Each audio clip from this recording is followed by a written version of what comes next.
అక్కకు మొగుడైనందుకు నీకు పెళ్లి చేసే బాధ్యత నాది. ఓరి బామర్ది,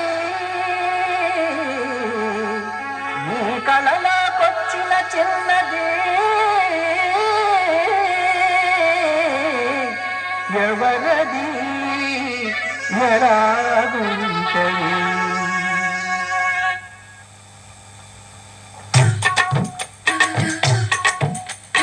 రమ్య కృష్ణలాగా ఉంటదా చెప్పర కన్నా చెప్పర నాన్న? రంభలాగా రౌజుగుంటదా చెప్పర కన్నా చెప్పర నాన్న? ఇంద్రజామని లుక్కుందా, శోభన గౌతమి షేపు ఉందా? చెప్పకుంటే దాని కాడ ఎట్ట తెలుసుకోమురా? రమ్య కృష్ణలాగా ఉంటదా?